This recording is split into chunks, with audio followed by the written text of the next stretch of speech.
श्री स्वामी समर्थ. आपल्याला अनेक अडचणी येत असतात. दुःख, भीती, चिंता, काळजी, नकारात्मकता नेहमी आपल्याला चिटकून असते. काही वेळा अडचणीचे लवकर निरसन होत नाही. अशा वेळी सकारात्मक व्हावे, नामस्मरणाची शक्ती अनुभवावी. श्री स्वामी समर्थांचा जप आणि सेवा केल्याने लाभ मिळतातच. प्रत्येक सेवेकऱ्याला आपला एक अनुभव आलेला असतो. तर अडचणी आपल्याला पासून अनेकदा दूर व्हाव्यात याकरता सुद्धा अनेक उपाय केले जातात. तसेच मी इथे काही खाली उपाय देत आहे. हे उपाय नक्की करून बघा. ज्या काही अडचणी असतील त्या नक्की दूर होतील.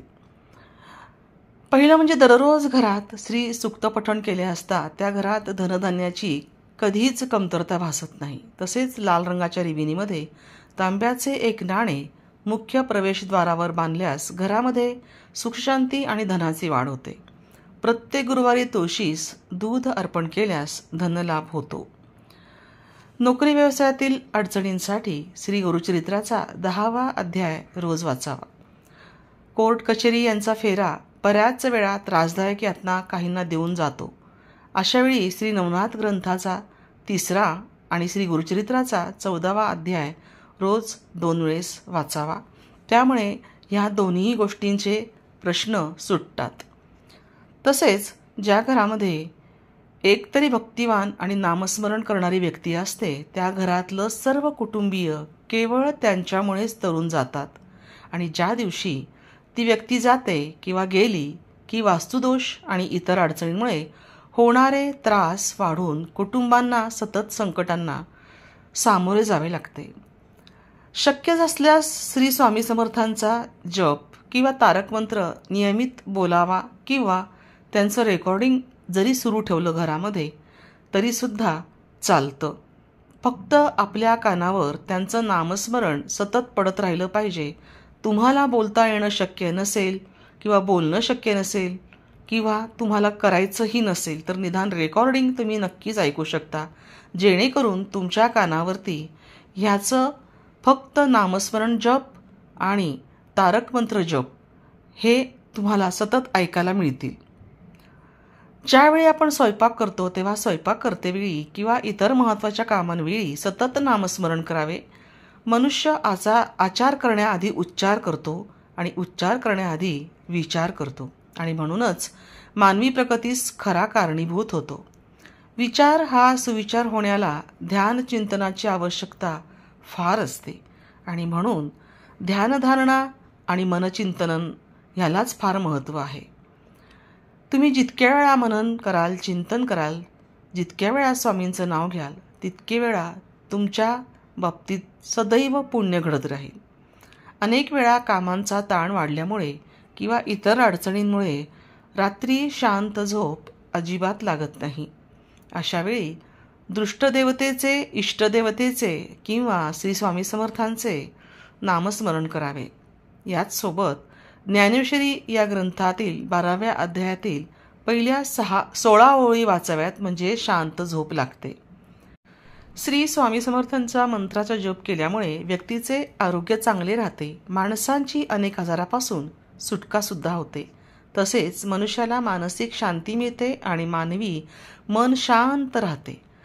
ज्या लोकांना सर्वात जास्त राग येतो त्या लोकांनी श्री स्वामी समर्थांच्या मंत्राचा नित्य जप करावा. तसेच श्री स्वामी समर्थांच्या मंत्राचा जप केल्याने माणसाला जीवनात यश मिळते. तसेच इतर लोकांकडून होणारी निराशा आणि फसवणूक टाळू शकतं. श्री स्वामी समर्थ मंत्राच्या जपामुळे घरातील मुलांचे शिक्षण सुधारते. तसेच जप केल्यामुळे व्यक्तीच्या जीवनशैलीमध्ये सुद्धा बदल होतो. मानवी जीवन आनंदी होते. या मंत्राचा जप केल्याने सगळ्या संकटापासून मुक्ती मिळते. आयुष्यातली सर्व संकटे दूर होतातच. तसेच हा मंत्र अत्यंत प्रभावी मानला जातो आणि सगळ्यात जीवन सुखी करायचे असेल तर या मंत्राचा जप नियमित करायला हवा. स्वामी समर्थांची जी काही वचनं आहेत जी सुखी जीवनासाठी आहेत ती अशी आहेत. 1. भिवू नकोस, मी तुझ्या पाठीशी आहे. 2. जो माझी अनन्य भावाने भक्ती करतो त्याचा योगक्षेम मी स्वतः वाहतो. 3. आळशी माणसाचे तोंड पाहू नये. 4. शेत पिकवून खा आणि जे मिळेल त्यात संतुष्ट रहा. 5. जा, तुझे अपराध माफ केले. यापुढे मात्र सावधगिरीने वाग. 6. भिवू नकोस, मी तुझ्या पाठीशी आहे. पुढे जा, संकट दूर होईल. प्रत्यक्ष काळ तेथे आला तरी तुझ्यासाठी आम्ही त्याचा प्रतिकार करू. 7. आमच्या बोलण्यावर विश्वास ठेव. 8. मी सर्वत्र आहे, परंतु तुझ्यासाठी येथे आलो. आता निर्धास्त रहा. आणि 9. हम गया नहीं, जिंदा है. ह्या 9 वचनांची आपण कायम आठवण ठेवली पाहिजे आणि त्याचप्रमाणे ह्या 9 वचनांना आठवणीत ठेवून स्वामींची जी भक्ती आहे ती मनापासून अनन्य भावाने करायला पाहिजे. म्हणजे मग आपल्या स्वतःच्या संसाराचा योगक्षेम जो आहे तो आपण वाहण्याची गरज नाहीच आहे. त्यासाठी श्री स्वामी समर्थ आहेतच ना. तर अशा पद्धतीने स्वामींवर आपण सगळ्यांनी विश्वास ठेवायचा आहे. जेव्हा विश्वास ठेवला जातो तेव्हाच तिथे आपल्याला फळ मिळतं. आणि म्हणूनच मी इथे सांगते सर्वांना की तुम्ही आपण सगळ्यांनी श्री स्वामींच्या कुठल्याही गोष्टीवर शंका न घेता त्यांच्या प्रत्येक गोष्टीवर विश्वास ठेवायचा. आणि ते आपल्या पाठीशी उभे आहेत, ते आपल्यासोबत आहेत हे कायम आपल्या मनावर जर ठसवलं तर ते आपल्यापासून दूर कधीच जाणार नाहीत. ते सर्वत्र आहेत आणि आपल्यासोबतही आहेत. तेव्हा तुम्हाला हा व्हिडिओ कसा वाटला मला नक्की कमेंट करून सांगा. कमेंटमध्ये श्री स्वामी समर्थ याला अजिबात विसरू नका. तसेच लाईक शेअर करा. नवीन असल्यास सबस्क्राईब करा आणि बेल आयकॉनवर क्लिक करा.